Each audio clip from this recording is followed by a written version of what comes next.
Μετά την ταφή του Χριστού, οι αρχιερείς και οι Φαρισαίοι θυμήθηκαν τα λόγια του, ότι μετά από 3 ημέρες θα αναστηθεί. Φοβήθηκαν μήπως οι μαθητές πάρουν κρυφά το σώμα του και πουν στο λαό ότι αναστήθηκε. Γι' αυτό ζήτησαν από τον Πιλάτο να ασφαλίσει τον τάφο.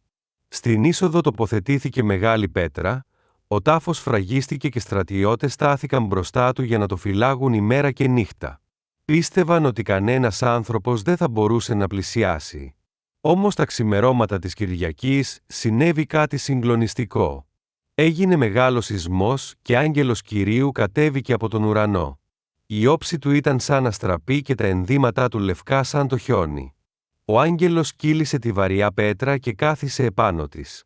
Οι στρατιώτες που φύλαγαν τον τάφο τρομοκρατήθηκαν τόσο πολύ, ώστε άρχισαν να τρέμουν και έμειναν σαν νεκροί. Όταν συνήλθαν, μερικοί από αυτούς έτρεξαν στην πόλη και ανακοίνωσαν στους αρχιερείς όλα όσα είχαν συμβεί. Οι στρατιώτες δεν είπαν ότι οι μαθητές έκλεψαν το σώμα. Ανέφεραν όσα πραγματικά αντίκρισαν. Τον σεισμό, τον άγγελο, την πέτρα που μετακινήθηκε και τον άδειο τάφο. Οι αρχιερείς συγκεντρώθηκαν με τους πρεσβυτέρους και αποφάσισαν να αποκρύψουν την αλήθεια. Έδωσαν στους στρατιώτες πολλά χρήματα και τους είπαν να ισχυριστούν ότι οι μαθητές του Χριστού ήρθαν τη νύχτα και έκλεψαν το σώμα του ενώ εκείνοι κοιμούνταν. Τους υποσχέθηκαν ακόμη ότι, αν το μάθαινε ο Ρωμαίος διοικητής, θα τον έπειθαν ώστε να μην τιμωρηθούν. Οι στρατιώτες πήραν τα χρήματα και είπαν όσα τους είχαν διδάξει. Όμως η ιστορία που τους ζήτησαν να διαδώσουν είχε ένα μεγάλο κενό. Αν οι στρατιώτες κοιμούνταν, πώς γνώριζαν ποιος πήρε το σώμα του Χριστού? Και πώς θα μπορούσαν οι μαθητές να κυλήσουν αθόρυβα τη βαριά πέτρα χωρίς να ξυπνήσουν κανέναν? Το Ευαγγέλιο δεν μας αποκαλύπτει τι απέγιναν αργότερα αυτοί οι στρατιώτες. Μας λέει όμως ότι έγιναν από τους πρώτους ανθρώπους που αντίκρισαν τα σημεία της Αναστάσεως.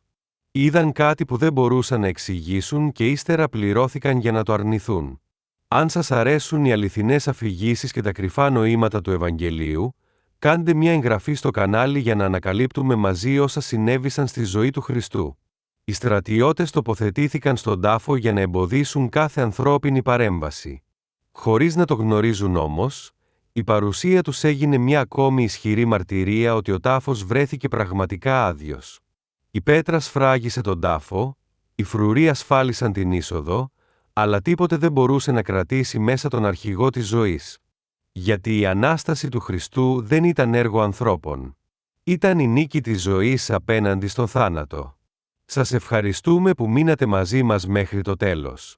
Ήθε το φως της Αναστάσεως να γεμίζει την καρδιά και τη ζωή σας με ελπίδα, δύναμη και ειρήνη.